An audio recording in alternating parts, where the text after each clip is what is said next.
Hey, Hi, Erin. Erin. Hey, Hi, Erin. how's it going? Oh, just Monday. Yeah. Okay, I'm afraid to turn on my video and scare you guys. I feel like I'm the only one. That's okay. We'll probably have some others who will do the same.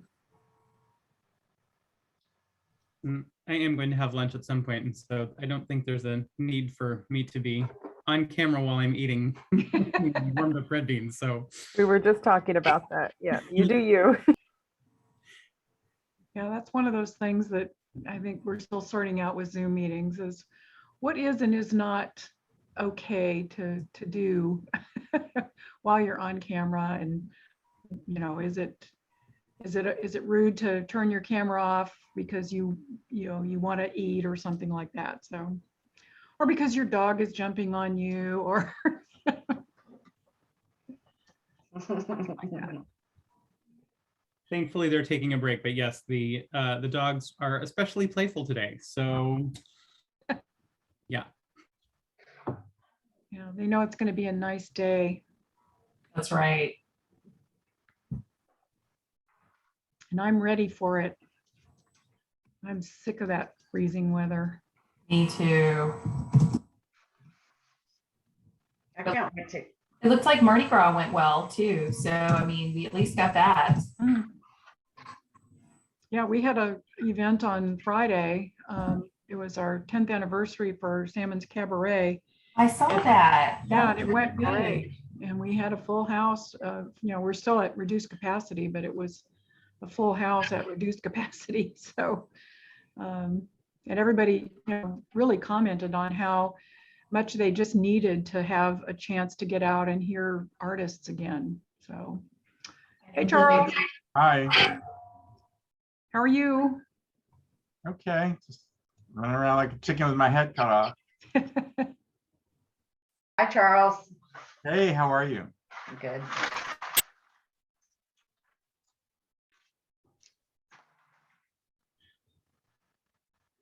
I probably should have sent out a reminder this morning to everybody about this, because people have a tendency on Mondays to forget stuff.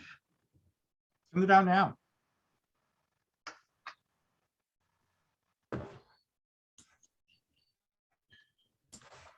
Hey, Jeremy, Hello. we'll give it a couple more minutes. I know I had at least a couple dozen people ask for the link, so. And I would guess everybody is in a reassessment mode right now. so true. I'm getting lots of phone calls from people. And if you're not, you should be.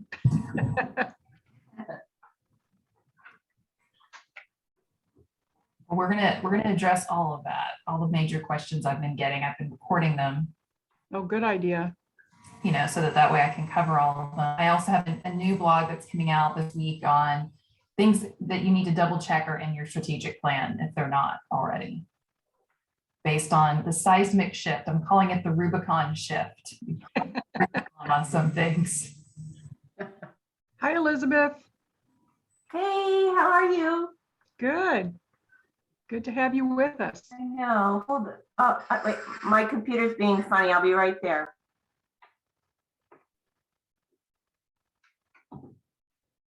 Every time there's a glitch the last few days with computers, I'm thinking, is it Russia? I know. Yeah, But we probably should all be aware of that and maybe changing passwords and things. Well, that is going to be one of our Rubicon shifts is cybersecurity. So, Okay, good.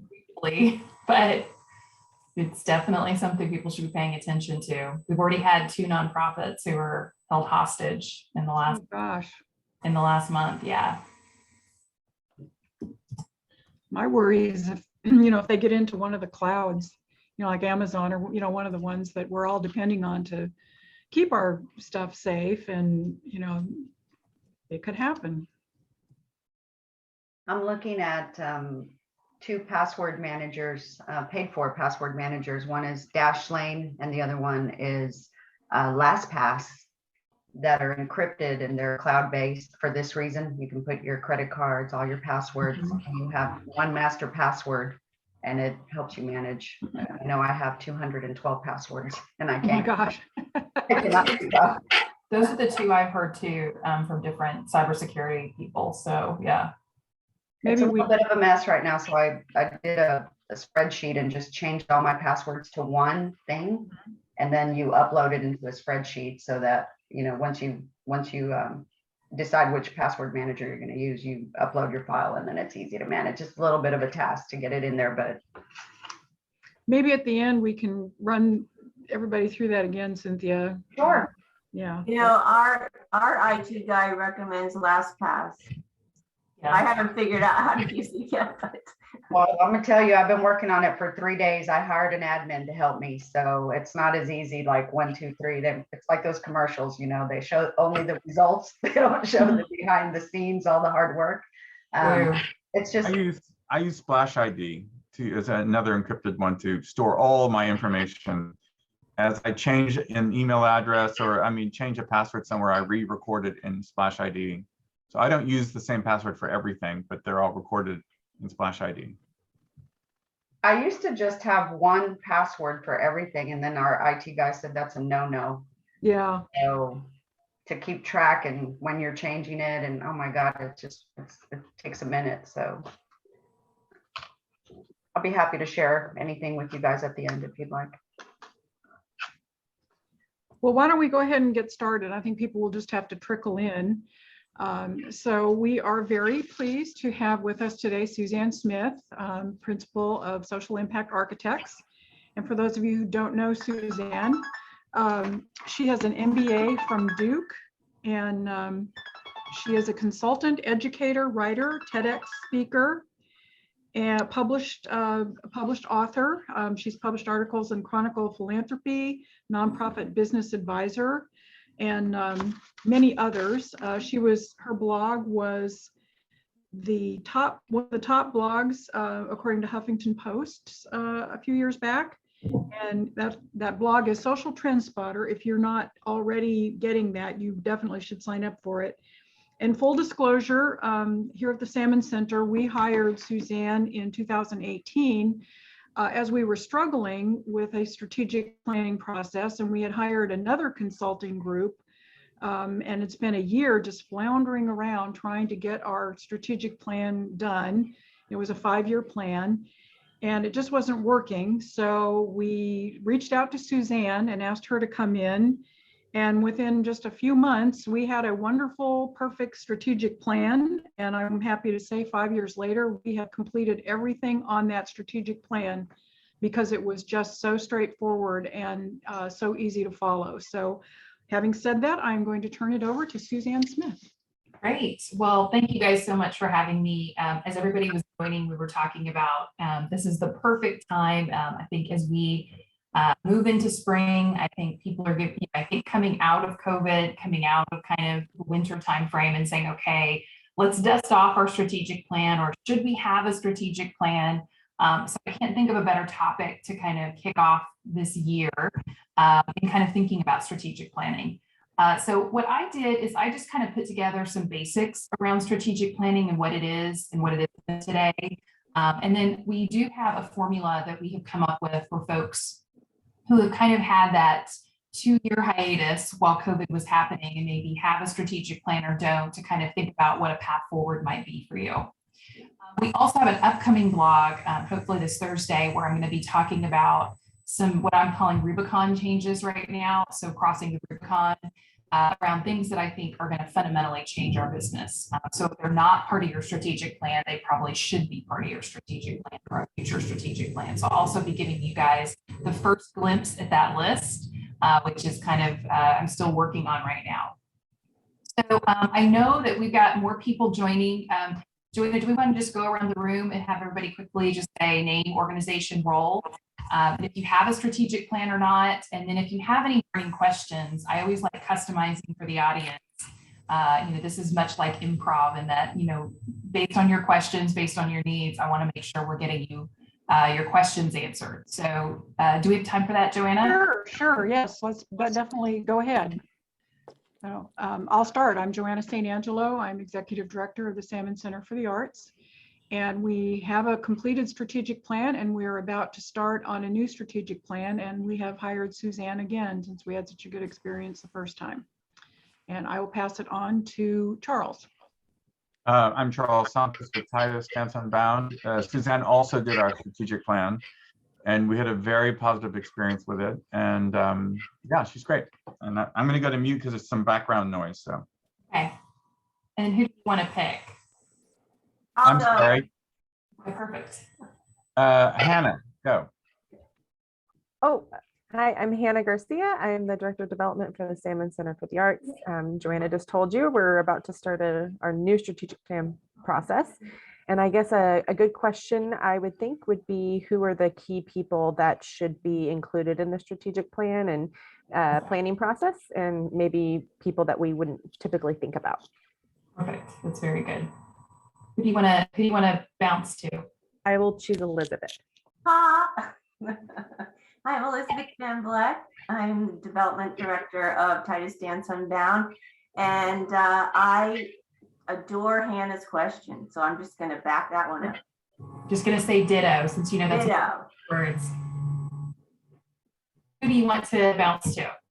I have one other thing. Organizational culture. I'd like to know in strategic planning how to best address organizational culture. And I will pass to Cynthia.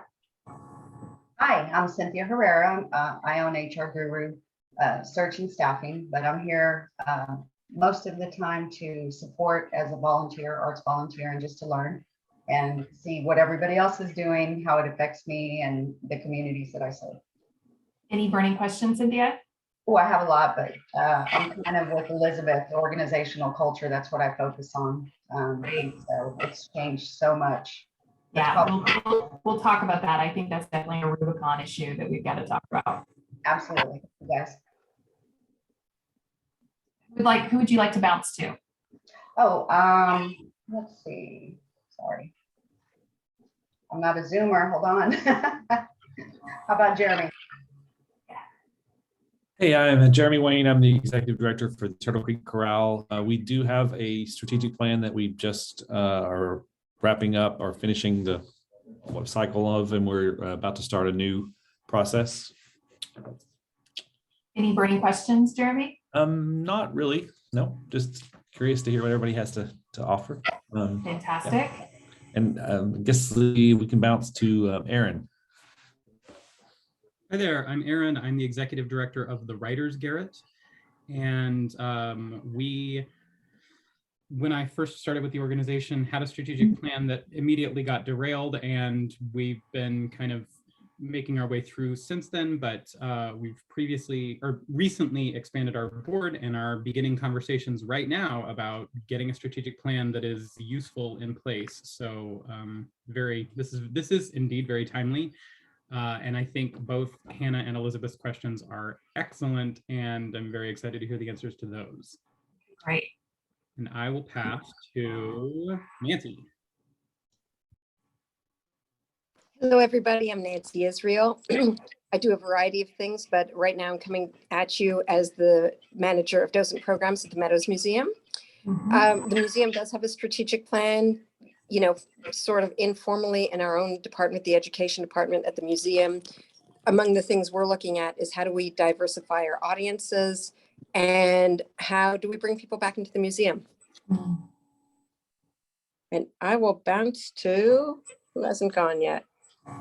Loris. All right, Loris, you're up.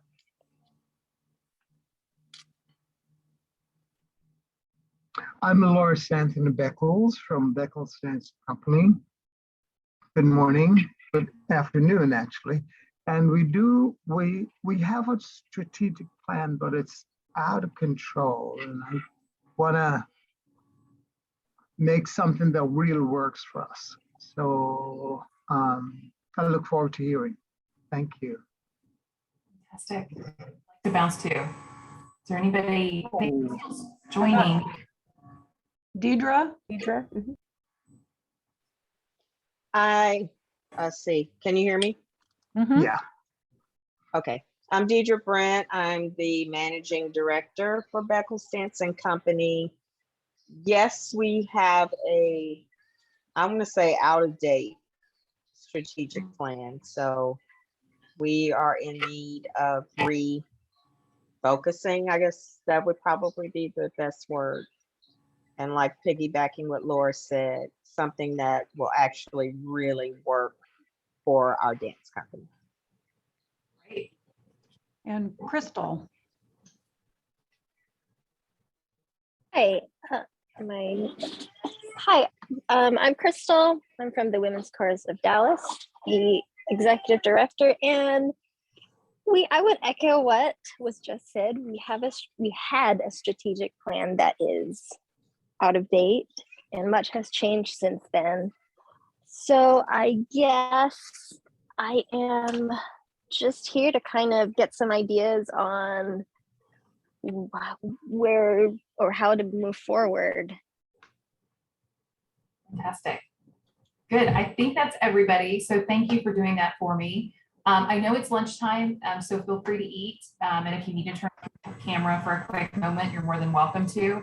But that gives me a great orientation. And one of the things that, Joanna mentioned all these things about my background, but one of the main reasons why I got into consulting was because I couldn't find good consultants. And I felt like some of the processes that nonprofits went through seemed to be overly taxing, non-specific. And so part of my goal the last 13 years at Social Impact Architects is really to figure out how to demystify a lot of these complex things and just make them user-friendly. So I'm going to give you a lot of DIY stuff, so things you can do yourself. If you want to bring in a consultant, you certainly can. If you want to bring in a coach or a third party, you can, but you certainly don't have to. I'm also going to talk about the various stages of development, because I also think we kind of create a one size fits all or a cookie cutter approach to strategic planning. So instead, I'm going to kind of give you an accordion style approach where we're going to talk about if you're a micro nonprofit, so you're relatively small, what you could do, if you're a large nonprofit, what you could do, and certainly thinking about it from a budget point of view as well, because I really want to make sure that at some point you guys get your need met around creation of a plan, because that's our largest goal, is to make sure you have some type of plan for this year. So I always like talking about shifts in the social sector, because at the end of the day, this is why strategy exists. So part of your goal of a strategic plan is to understand kind of your strategic line of sight and how things on the horizon are changing. For a long period of time in the last 2 years, I think our horizon kept changing. So I encouraged a lot of people, and you probably saw this in my blog, not to do a strategic planning process during COVID. It just too much change was happening. And I think now we finally have a line of sight that I think I would encourage folks to at least revisit their existing strategic plan, and we'll talk about one way to do that. And also look at both what's happening externally, but also internally. So we obviously know a lot of the external things that are happening, and we're going to talk about some of that list that I just talked about, the Rubicon list, but there's also a lot of internal things you got to think about. And so that's what a good strategic plan does. This is an opportunity for you to figure out what you're going to actually strategically move over the next couple of years. It's also an opportunity for you to figure out what to say no to. And so part of your goal is to make sure you leave that plan saying, this is what I'm going to be focused on over these next couple of years. And so I'm just going to briefly touch on some of these shifts, just because I want you to see all the things that are happening externally that you should be paying attention to. And as I mentioned, I am going to have a blog on Thursday that's going to talk about these a little bit more.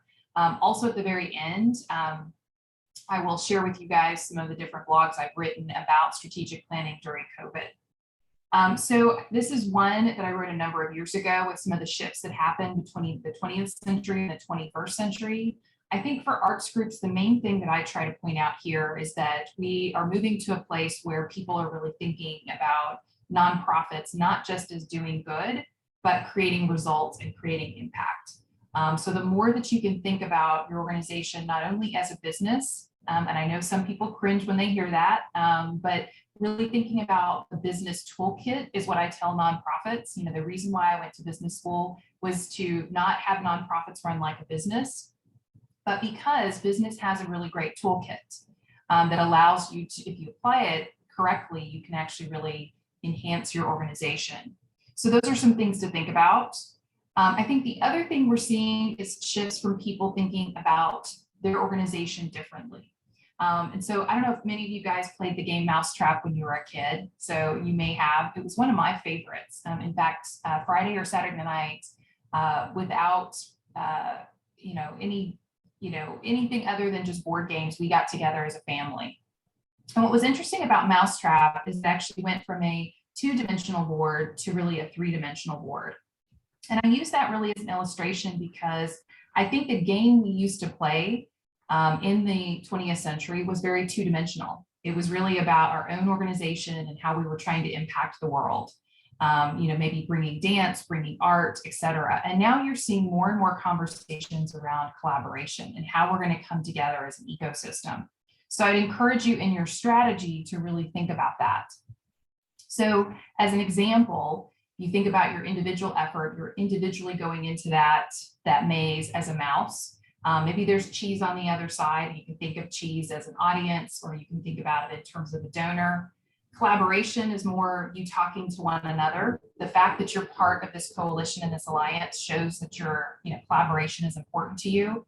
But now you're seeing funders and individuals talking more about system change and not just collaboration, not just getting together and talking to one another, but how are we going to change systems? And so you can see the mice are standing on each other's shoulders, looking down at the maze, and you can say, they're looking down at the maze and figuring out, how do we get to the other side? How do we do that together? Is this even worth it? Is this maze even worth it? Or do we even go around the maze, or do we need to reconstruct it? And so this speaks to you guys as a system, you as arts groups as a system. But what I think we're going to see more and more, and this is one of the things I'll talk about in the Rubicon slide, is the intersectionality. So how does art and health work together? How do you guys work on veterans issues? How is education and art connected with social and emotional learning? So I think we're seeing more intersection of the systems as well. So the breaking down of silos and seeing how do we horizontally work on society's most perplexing problems. And what I think you as arts groups provide is a pathway. And you have a pathway to actually experience these things in a unique and different way. And so this is one of the things we also are talking to people about, is really looking at yourself as a system, and within a system when you look at your strategic plan. We also are looking at more and more people kind of coming together. And you guys do this a lot through the coalition. We also are seeing more integration. So I'm getting more and more phone calls for mergers and acquisitions. It also could be shared services. So one step removed from a merger and acquisition is shared services. So a shared HR person, a shared technology person. So I'd also encourage you to think about new and different ways of collaboration. So shifts due to COVID, this is the list that I've been working on, what I'm right now calling the Rubicon shift, because I feel like these are some things that are big shifts that have been happening, but we actually are kind of on the other side of them, and we're going to start to experience them. I mentioned mergers and acquisitions at the very top. Leadership transition. So I'm getting more and more phone calls from CEOs who are now, either because of COVID or because of where they are, saying they're going to retire or planning for their future retirement, which means that we've got to get the next generation of leaders ready to take on kind of the mantle of leadership. I also think we're seeing more of a shift from DEI, so diversity, equity, and inclusion, to what is now being called IDEA. I think it's probably no surprise to those of you in the arts community, but last night was a good example of that, with one of the leading films, Coda, being the winner. And so we're also seeing how disability and all the other issues, and trying to make sure that we are giving equal access to everybody to the experiences that we're giving as a community. So I think you're going to see social justice broadened up and talk about all the different issues related to accessibility. On the impact side, I think you're going to see more and more people talking about global interconnectedness, and more corporations are talking about SDGs, which is Sustainable Development Goals. I mentioned intersectionality of issues. So the more you can connect to other things, so arts and the health, arts and kids, music and veterans, all those things are coming together, and certainly the impact they have on mental health. Impact accountability. So how do you measure what you do, and how do you hold yourself accountable to that? And then I mentioned community-driven system change on the impact side. On the brand side, I think we're seeing some shifts with marketing being a necessity. So I see more and more nonprofits doubling down on marketing. So in this last phase of strategic plans, I worked really hard with a lot of arts groups to get a marketing director or to work really closely with a marketing agency. So I think boards are now very comfortable with marketing being a necessity. Experience marketing. I think it's going to be difficult for people to go back to being in person now that they've been home. So we're going to have to figure out, how do we create an experience that they don't want to miss, and an experience where they feel safe, that they feel comfortable coming in. So I think more and more experience marketing. I know myself in this last round of Christmas presents, I gave people experiences versus things. And I think with inflation increasing, I think you're going to see more and more people wanting to give experiences as gifts. So I'd encourage you to figure out how you bundle and package what you're trying to accomplish. I also think that we now need to recognize with social media, but just in general, that our job is really to build an army of people who are talking about what we're doing. So how does everybody in your organization, whether they're a volunteer, a staff person, or a board member, tell the story? And so creating ambassadorship and helping people tell their story is going to be really critical. And so I see that more and more. It's a free way of doing marketing, and certainly one of your best opportunities to get the word out. On the revenue side, I think you see more and more people who leverage the PPP loans for investments.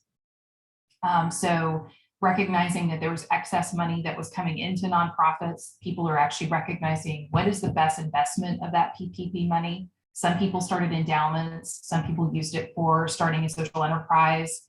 Some people gave their staff and kind of situated their organizational structure. So really looking at that money as an investment and an opportunity to build the organization. I think improved donor cultivation is going to be critical.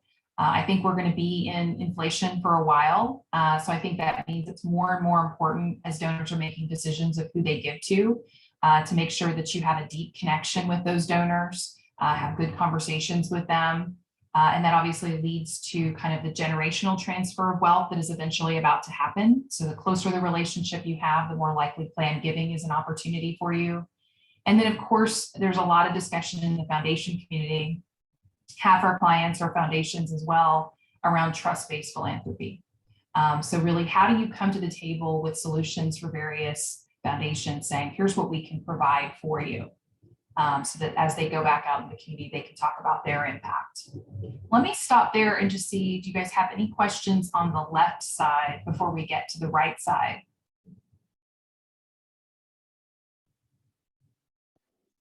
Anything there? I threw these fairly quickly, but I wanted you guys to see what I'm seeing in strategic plans right now. Crystal? Yes, you mentioned something about investing PPP loan money. And could you elaborate on that? I was under the impression that that program was so that organizations could continue to payroll existing employees. It's true. I think based on the finances of a lot of arts groups, they already had money for salaries. There was already ticket sales that had been done. And their expenses were also lower as a result because they either weren't putting on shows or their shows were in a different capacity. So you see a lot of nonprofits who ended up with pretty good balance sheets as a result. They weren't just using those PPP loans to pay for salaries. So you saw people who were able to then shift that PPP money once it was forgiven into other things. So that's where you see people bringing in technology, updating their websites. So I would just encourage folks to, as they have that excess money from PPP, to actually think about how they're going to set aside that money and use it for a true investment in the infrastructure of the organization. Or if I can elaborate on that too, Suzanne, I think, Crystal, you still have to supply the justification of how that PPP money is being spent on approved expenses, but the funds that would have been allocated in your normal budget may be free, and those funds could be allocated to let's say an endowment. But the actual dollars, you're still going to have to provide accounting for your PPP funding being used in the way that it was allowed. It's just whether or not, as an organization, if it freed up other cash that was previously allocated, and that money could be invested. Correct. Right, thank you. I guess for us, we did not have that flexibility. Yeah, and not everybody did, but there were definitely opportunities for you to kind of shift some things around as a result of PPP loans. Other questions on the left side? So on the right side, succession planning, that goes into leadership transition, and not just succession planning of the C-suite, but key people within the organization, including board members and volunteers. Re-engagement of volunteers. I think just like anything else, volunteers aren't used to volunteering. And so how do you bring them back in? How do you make them feel safe? How do you re-engage them in their mission? Making sure you stay connected with them. Technology is a horizontal. I think there's a direct connection between your ability to leverage technology and your ability to do all the other elements of your job. So really recognizing that technology is going to be really critical in this next phase. And as a result, we mentioned cybersecurity. So making sure you're paying attention to cybersecurity. Culture, and I'll spend a little bit more time there just because you guys mentioned that. Culture is kind of something that we have spent quite a bit of time talking about over the last couple of years, but I think it's been even more important. In fact, as we look at the statistics around those nonprofits that we worked with that had a really good culture going into COVID, had built their culture for the last couple of years, those folks did better these last couple of years than others did. So you oftentimes saw if organizations kind of fell apart or boards fell apart or different pieces happened, you can see a direct line to a lack of culture or a lack of connection. And so as we look at the great return, so people coming back, it's how do we do that? We have now onboarded board members and employees completely in a virtual environment. So how do we bring that back? And then to that degree, how do we think about hybrid shifts? So how do we take the best of what we've learned from being hybrid, and being not in the office with being in the office, and how do we go about doing that in a productive manner and having a consistent message to our employees about that? There's also some generational shifts that I think have been exacerbated by COVID. And so you see a lot of differences between, how millennials are being impacted by COVID. So lots of good statistics around their mental health in particular and their experience during COVID relative to Gen Xers and baby boomers. So you certainly want to pay attention to that group and certainly think about how COVID has impacted each of those individual generations. And then of course, the mental health ramifications. We have people coming back who lost people. We have, lots of things that are happening from a mental health point of view. There's also a lot of burnout. In fact, we're recommending to a number of our boards that they give their CEOs and some of their key staff members, particularly those who were overtaxed during COVID, a sabbatical over the summer or in a future timeframe, just to give people an opportunity to really stop and take stock.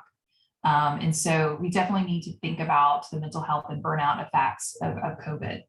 And then from a governance perspective, how do you bring your board back? Do you go back to a hybrid experience, where you have some in person and some over Zoom? All of those experiences I think are good, but having an intentional conversation around, when is it great to come back in person? When can we do things over Zoom? When is it appropriate to do a quick phone call over Zoom versus when do we need to get together and really use that opportunity to bond? And then I think you're also going to see more experienced boards. So there's been a big push in the last couple of years around the experience level of board members, more board training, more board experience. And so I think there's going to be more and more experienced board members who are coming on nonprofit boards. So that's also going to be a big shift that happens. Questions on those? Okay, well, you got a glimpse into this. Like I said, we're going to put together a blog on this on Thursday to kind of give people a sense of some of these things. But if you want to drill down into these in more detail, let us know. But as you look at your future strategic plans, these are all things you may want to think about if they're not currently in your mindset. So a couple of buzzwords that I think are important going into strategic planning, and these are all consistent with thinking about strategic planning. So first is sustainability. And so you hear people talk a lot about, I want nonprofits to be sustainable. I want arts groups to be sustainable. One of my pet peeves when I was sitting in your shoes was using all these words and not really ever having a definition. And so part of what a good strategic plan does is it does enhance your sustainability. And the example that we give, we think about it in terms of the flywheel effect.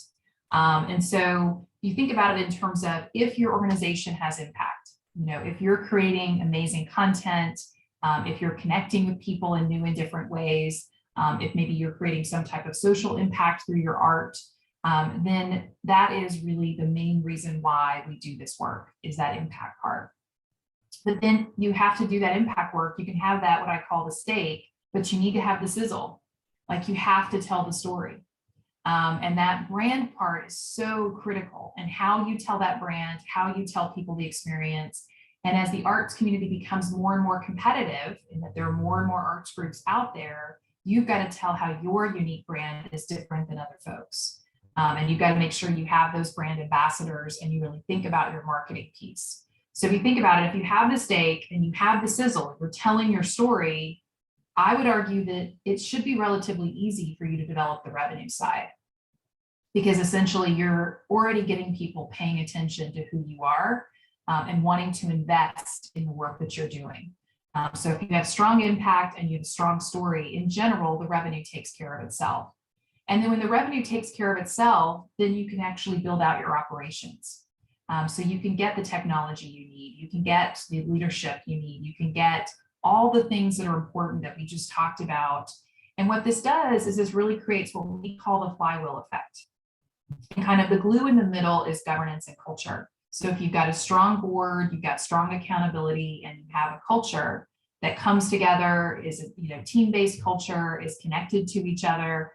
When things go wrong, they're pitching in and doing all that needs to be done. Again, that just accelerates the flywheel that much better. So truly, sustainability is about creating that flow between all these different elements. And you can imagine, if you have strong operations and culture and governance, that's going to lead to even greater impact. And greater impact is going to lead to a better story, and a better story leads to more revenue, and then on and on from there. And so that's really what we're talking about when we're talking about sustainability. And that really is part of what organizations or foundations or donors are looking for. Are you high performance, and are you high impact? Are you having an impact on the community, and are you well run as an organization? And those are all things that arts groups in particular have to really pay attention to. One level in which we look at this, all nonprofits are not equal. We have some nonprofits that are in the idea stage, some that are in startup, and then we have some that are very mature. So when we do strategic planning, we specifically look at where should you be in the life cycle, because we obviously wouldn't compare, one museum against the Dallas Museum of Art. They're two different organizations, two different animals with two different audiences. So the other thing you would look at is how you as an organization are within these different areas. So thinking about the flywheel effect, thinking about where you would plot yourself on the life cycle. And that's a great diagnostic tool for you to figure out, are we where we need to be? A couple of you mentioned that you've been, you have some strategic plans that are out of date, or kind of you felt like there were some growing pains associated with them. Typically what we find relative to growing pains is when you plot yourself on the life cycle, if let's say you're in startup and impact, and governance you're in idea, and culture you're in startup, and revenue you're in idea, you would feel those growing pains. And so part of your goal of a strategic plan is to bring you solidly into one of those columns, one of those different categories, and then grow you over time to the next one, so to move you from startup to growth. In general, we find that the hardest points for nonprofits And I've done lots of research. We've done lots of strategic plans. I'm also a professor at both SMU and UTA, is between the startup and growth. What we find is that people get hooked and it's hard for them to move from startup and growth. We've done a lot of research around why that is, and it's what creates a limit to growth. So part of a good strategic plan boosts you over from startup to growth. And then there is also a big pivot between growth and maturity. And then in maturity, you can obviously then flip into decline if you're not staying relevant.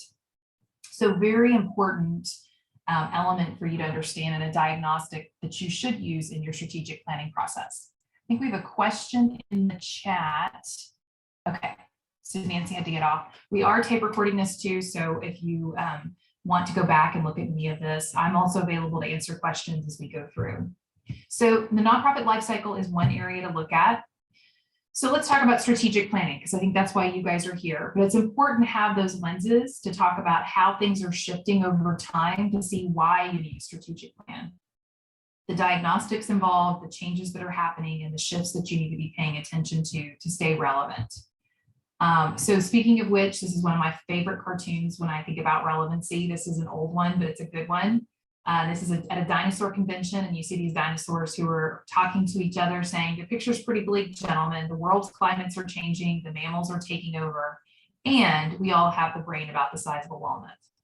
And so the good news is that you guys aren't dinosaurs. You know, we're definitely adaptable creatures over time. In fact, Charles Darwin, very late in his life, actually amended the survival of the fittest, and it actually wasn't about who was the strongest, like we oftentimes hear. It actually was the most adaptable. Which people were the most adaptable? And those folks who were the most adaptable were the ones that actually survived. And so we really want to make sure you're thinking about this. And so strategic planning for us is an ongoing process to really think about how you continuously need to adapt over time. And you certainly don't want it to be like this cartoon where you're sitting around the table here and they say, what if we don't change at all and something magical just happens? And I do see a number of nonprofits who are just like, we're just going to stay where we are and just hopefully all of a sudden we're going to get, money. We're going to get the Amazon money coming to us. That's not how it usually works. And I would argue, and if you did get the money, you would struggle with what to do with it. It's a little bit like the lottery situation, where most people who win the lottery many years later actually are no better off and are actually worse off because they won the lottery. So you really want to make sure you're thinking through kind of those next steps. And so to that end, every strategic planning process is a change management process. So to Hannah's point, you got to establish the urgency. So why are we doing a strategic plan? Get a guiding coalition of people together. We recommend one of three things: either it be staff-led and board-approved, it be board and staff-led. So there's a group of people who come together who represent the board and the staff, and they're leading the process, and then eventually putting it in front of the staff to kind of assimilate, putting it in front of the board to approve. Or the third, and this is the one that is our least, kind of likely to be successful, is board-led. I will say, when I was coming up in the nonprofits in the 20th century, this is very much how things happened. We don't recommend that. That is typically the least likely to be successful. And when we inherit strategic plans that were board-led, we typically find that they went on a shelf somewhere and never got implemented. So that's one of the reasons why we fundamentally try hard to make it be a joint process. And in some organizations, it's perfectly fine for it to be staff-led, and the board just approves it. So those are the two that we would recommend. But some type of coalition that comes together, and you can also have a core group of people and a larger group of people, and then you could have retreats that kind of take time in building it. But there needs to be a core group who are paying attention to these strategic issues and looking through the data and really figuring it out, developing the vision, the strategy, and the timeline. You really have to then re-communicate the vision. So once the plan comes out, you're re-communicating it on a regular basis. I oftentimes recommend that on a quarterly basis, you're putting the strategic plan in front of folks, saying, here's what we did, here's what we agreed to, here's how we're doing on it. You also see short-term actions being made. Charles and Joanna will know I'm a big believer in quick wins. And so every strategic plan had quick wins, because you need immediate things within that first 6 months. You can say, check, we accomplished this. That's good. It's good for change management. And then you generate those short-term wins, and then you consolidate gains over time, and you show progress, and then you really anchor these things in your culture. And so just some examples of some things that you want to think about from a change management process. Typically, we find if people are less successful, they're not following these things. And you can certainly truncate this process a little bit, but there are a lot of things in here that are critically important. Again, we don't believe in strategic plans. We believe in strategic planning. It's a regular process. It's a muscle that you're doing on a regular basis. You're looking at customer feedback. You're looking at external influences, and you're consistently adjusting your strategic plan over time. Obviously, you maybe wouldn't change it every year, but if there's something new that has happened, you may decide you want to add something, or you want to, check something off and say, look, since we're not paying attention to this anymore, we're going to pay attention to this, but really making sure you're adding to that list along the way. And part of your goal with strategic planning would be really to understand your current state. This is one of the hardest things for nonprofits, is that we have a diagnostic early on that's a survey that tells you your current state. What's your culture? How's your board doing? What are your different operational areas? And what I tell people is it's really an opportunity for you to see where you are currently. And you also get a chance to see what people's perceptions of things are. Because sometimes the biggest issue is that between perception and reality for folks. And then you decide on your best plan, which we'll get to. I'll tell you the different types of strategic plans. And then your goal in your strategic plan is to really identify your highest priorities for impact.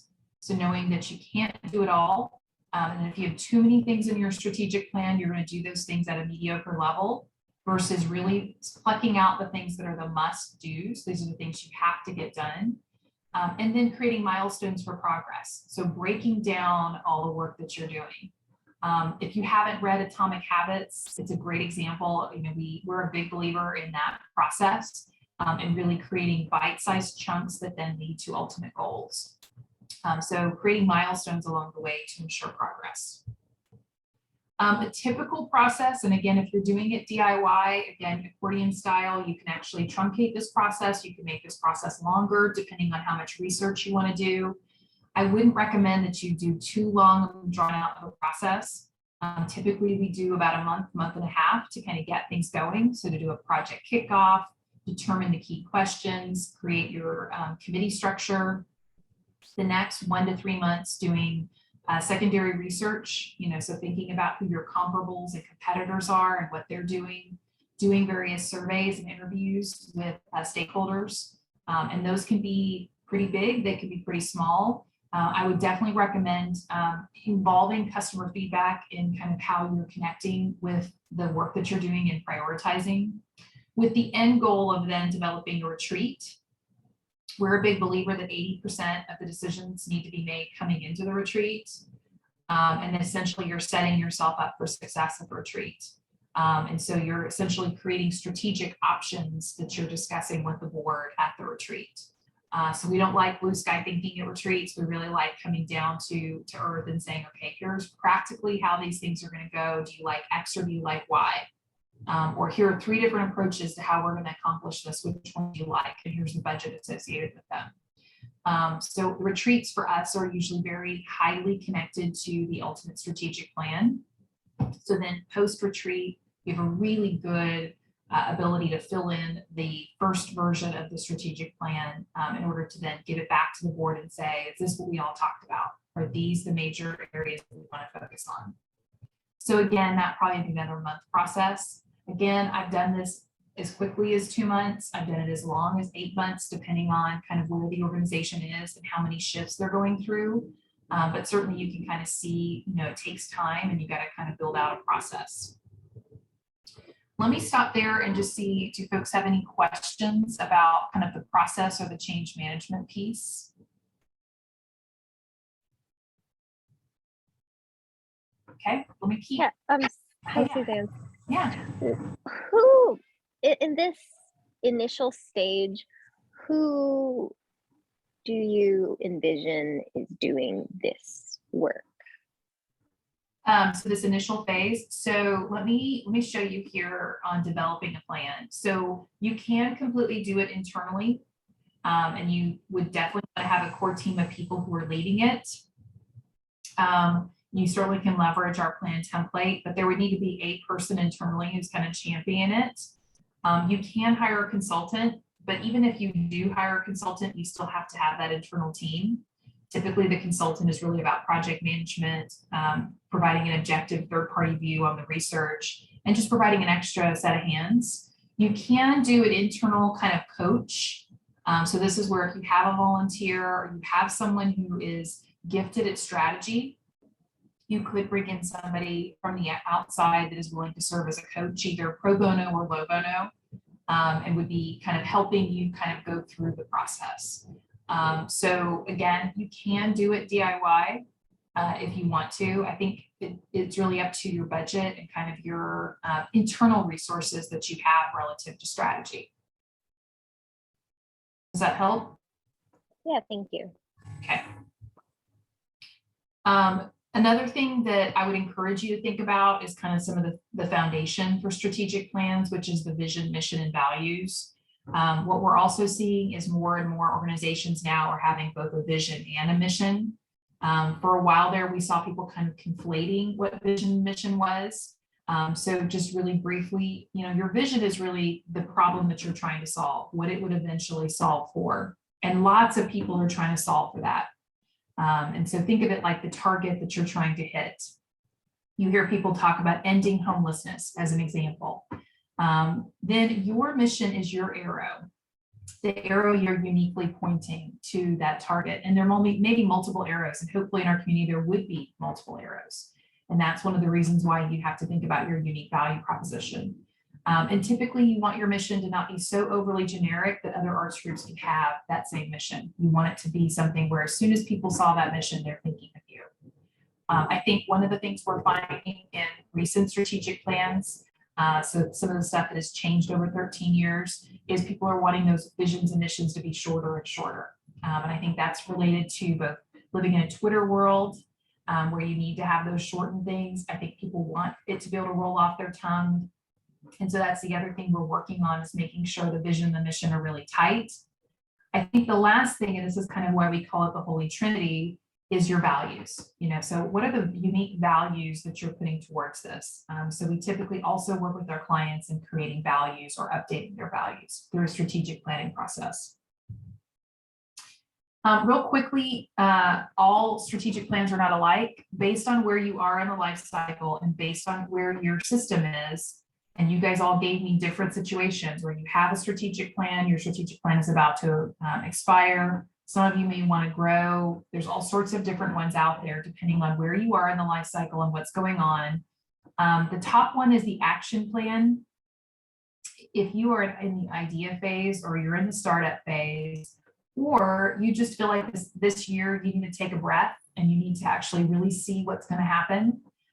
So last year we encouraged people to do action plans versus strategic plans. You can do a short action plan that really serves as your strategic guide, and that's perfectly fine.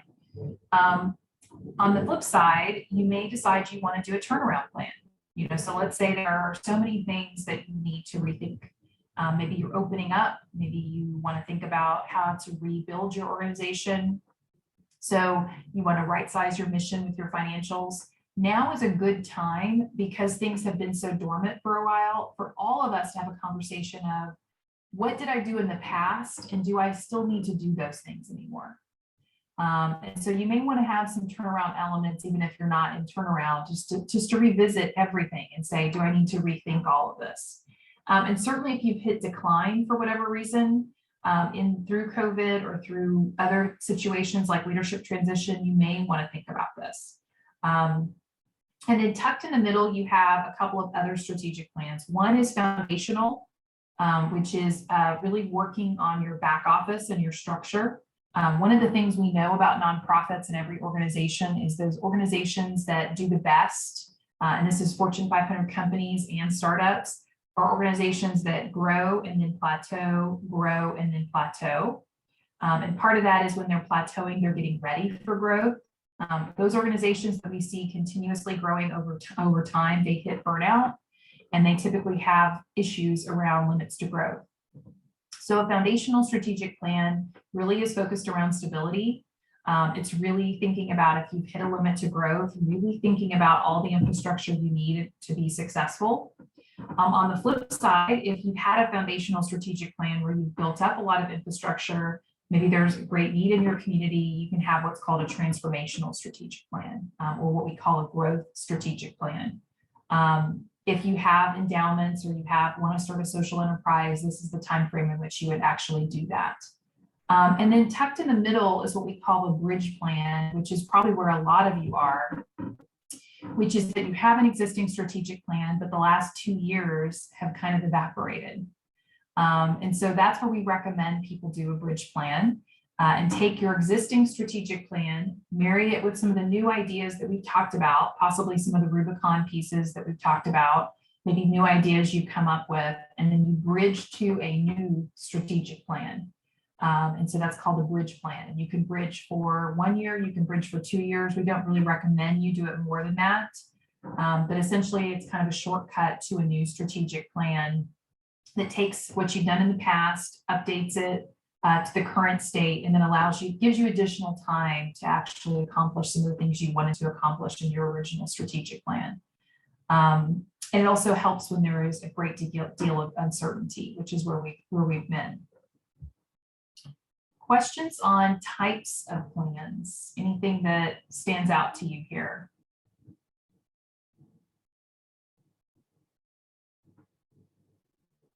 Okay, so lastly, we talked about developing the plan.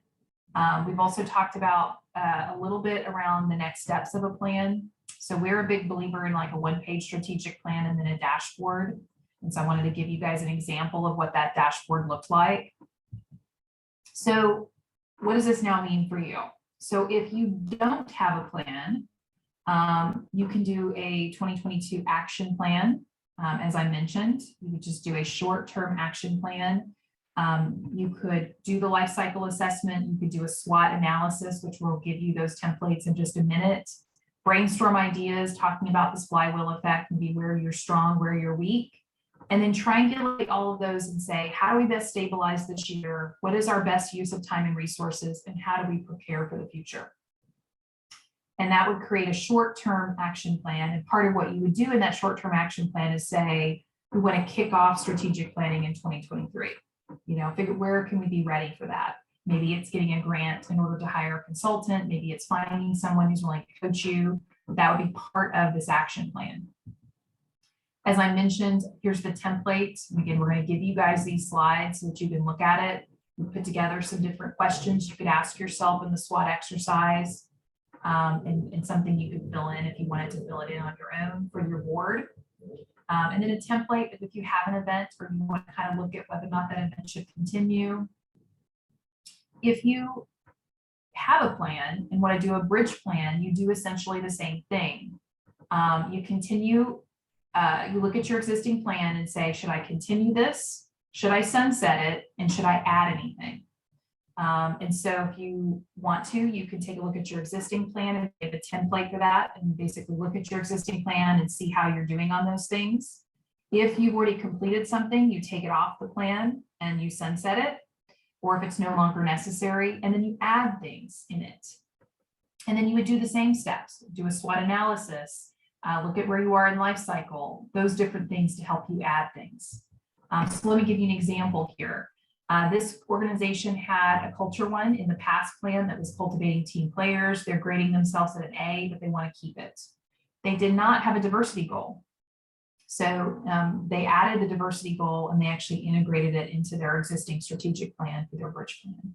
So you can kind of see what that looks like. And so we have an Excel spreadsheet that will help you kind of walk through your existing plan and decide, are you going to, is it completed? Are you keeping it, or are you modifying it, or are you adding it? All right, questions. I know we've been kind of taking questions all along the way and we had a little bit of a late start, so I can stay on and answer anybody's questions if folks would like. I know we're at our time, or we're right at our time.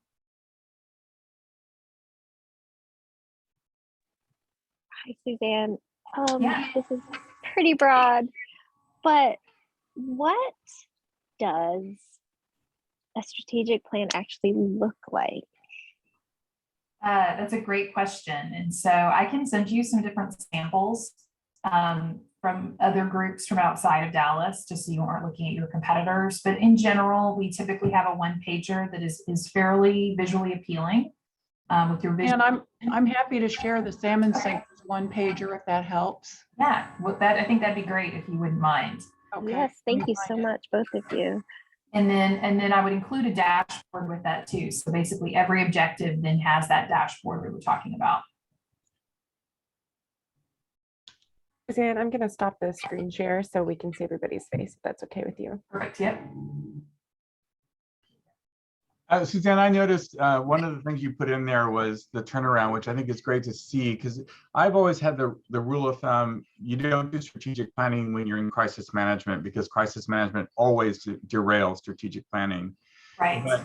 But you seem to have as an option is to approach a strategic plan as a turnaround, which in essence could be crisis management. So sometimes a strategic planning process, the output is not actually a strategic plan. That's when you realize that you should merge, you should be acquired, you know, different things should happen as a result.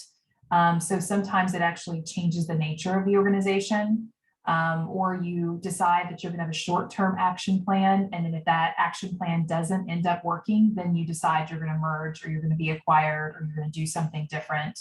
So yes, you're correct. That sometimes the turnaround plan doesn't necessarily work. And so then you wouldn't ever go to a foundational or a transformational plan.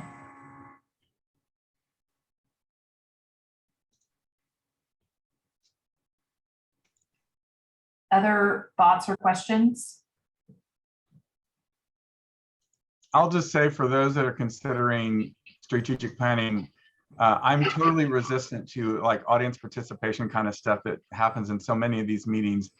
But Suzanne was masterful at, you know, someone like me participating in this. But what I really loved about the process was her ability to manage the personalities of the board in concert with the personalities of the staff.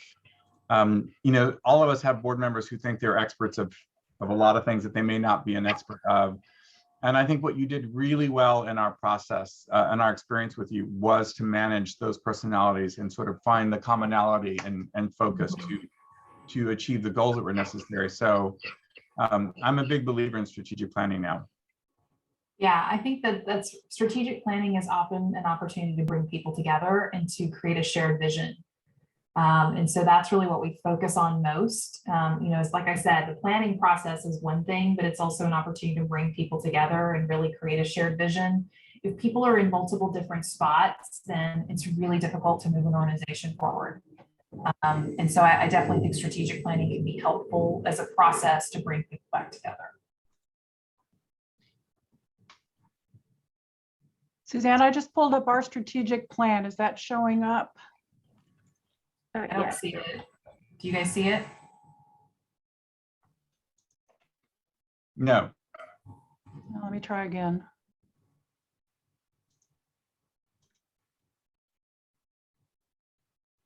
Suzanne, while she's doing that, are you aware of the Culturati event in Austin? No, I'm not. I'm going to send you, I think you would really enjoy, I will send you information. Yeah. I'm just looking at all the questions. So we talked about Hannah's questions related to key people. We talked a little bit about culture. I would argue that's probably one of the bigger things we need to address this next year is the coming back, the culture, just the inherent messiness of coming back and what that looks like, and some of the shifts that have happened as a result. Why strategic plans are derailed, I think in part because of process, but also not having a clear idea of what kind of plan you're trying to pursue. And then we talked about if you have an existing plan, what you could do. So if you have an existing plan, I would definitely recommend a bridge plan. I think there's no reason for the work to be, you know, so for example, we're working with Dallas Historical Society. They've had this, you know, 2-year blip. We've all had it. So instead of completely redoing a strategic plan, we look back at the existing strategic plan and just update it.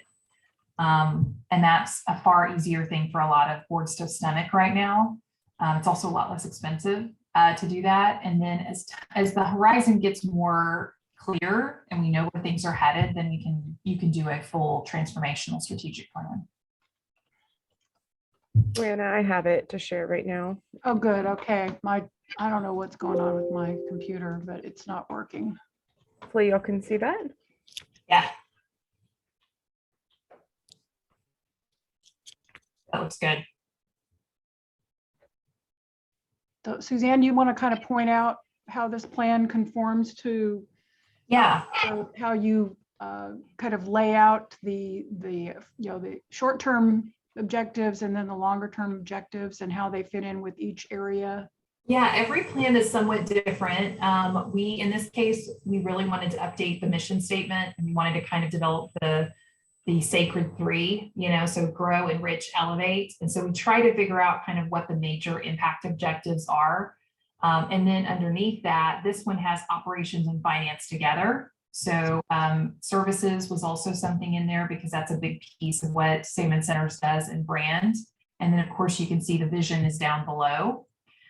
So every plan is somewhat different. We typically like impact somewhat in the direct line of sight. And of course, mission and vision is typically at the top, but I liked how the vision was kind of underneath here. So every plan looks different, but this one I think is a good example of one where you instantly look at it, you kind of know exactly what the organization does. Everything is to some extent measurable. So everything has a measurement behind it. And then of course the dashboard then helps build this out.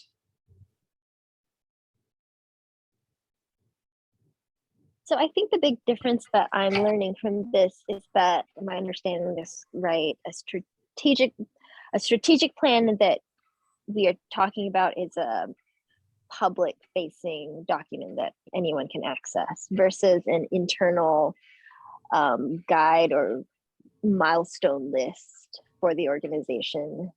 So it's both and. So this is the external version of the strategic plan, but these objectives are still the internal priorities. So this is the external version. The internal version would be taking each one of these and creating that dashboard that we were talking about. So let's take succession planning as an example. Develop a future and emergency succession plan for the board. So this happened back in 2016. They would say, okay, in 2016, we're going to educate the board on succession planning at the next retreat. And then we're going to look at what are the best practices relative to succession planning. So you would walk through this process. So in theory, you don't want to have two separate plans. You don't want to have an external plan and an internal plan different. It's just the way they look, if that makes sense. Yes. Hannah, if you have the dashboard that goes with the plan, could you pull that up? Yeah, hold on. Because the internal document, Crystal, is more the dashboard that has more specifics about each one of those goals. And then what we did, we reviewed that at every board meeting to see what had been accomplished. And, if we needed to make any changes to the timelines or who was responsible or that sort of thing. And it really kept us on point. It was a very significant part of why we were able to complete it all. And we've gotten a lot of really good feedback. I think if you were to talk to the folks at TACA, for example, or the Office of Arts and Culture, they like the one pager because most of their people who are looking at grants really just want one page. They just want to say, okay, one page, here's what your plan is. And we're such a visual, we've moved to such a visual kind of way of communicating that one page is sufficient for an external plan. And then if your board then is looking at the dashboard, your management team is looking at the dashboard, I would also encourage you to then use, we look at it as a layered approach. You've got the external strategic plan, which then feeds into the dashboard, which then feeds into your performance objectives. So, we talked about succession planning. Succession planning is in the dashboard. Well, then the board can hold Joanna accountable to, did you accomplish this? Was it on the retreat agenda? Did it actually happen? Did it happen on time? So that when they're doing the CEO evaluation, they can say, here are the things we can hold you accountable for. Same thing with the board. You know, Joanna could hold the board accountable to 100% of the board contributing. This many people attending committee meetings, board attendance, all those things. So each of those things would then be categorized, and then the board could hold itself accountable, you know, and Joanna could, you know, through processes hold them accountable, but then in the flip, she could hold her team accountable to different pieces of this. So there should be KPIs or key performance indicators on each of these. Yeah, this is very helpful. Thank you. And I would add that for us, I don't think our dashboard was ever more than 3 pages like this. So I think too often people see strategic plans as long documents that are very, very involved and get down to such a level of specificity that it's just impossible to keep up with it. And this simplified the process, but it, you know, it didn't allow anything to fall off the table. And it just broke it down into the, you know, the pieces and parts that made it achievable. So it was, you know, it was a very clear and straightforward process, very different from how we started with the previous consultants, where we started our strategic plan, who were really going down the more complicated road. And, you know, this just kind of brought it all together for us.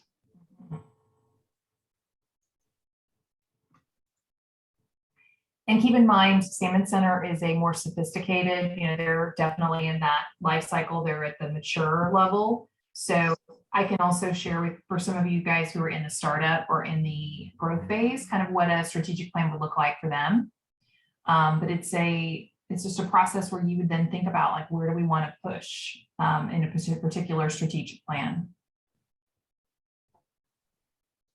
Anything else? And I'm also happy for those of the people who are watching the video or people who are on now that want us to talk to me about specific things. You're always welcome to give me a call. I'm a member, and so every once in a while I'll pop into member meetings, but you know, I'm definitely available on speed dial on my cell phone. If you guys want to have a question or want to just quickly chat about something, I'm more than happy to talk about anything specifically. Thank you, Suzanne. This is very informative. Great. Well, thanks for the opportunity, and I look forward to seeing everybody's strategic plans in the future. Suzanne, thanks so much. We really appreciate it. That was a really great overview of strategic planning, I think accessible to all of us here in various sizes and types of organizations. And we started out the conversation before everybody joined us talking a little bit about cybersecurity and passwords. And one of the topics that we were looking at for a brown bag lunch is cybersecurity, which has over the past week gotten to be very much more important. And so I think we'll just make that our next brown bag for March, and we'll look for someone to someone to come and help us walk through that. So thank you everybody for coming. Thank you, Suzanne. Absolutely. All right. Thanks so much. We'll be sending these slides out to everybody as well as the recording. All right. Thanks. Bye. Take care. Bye-bye.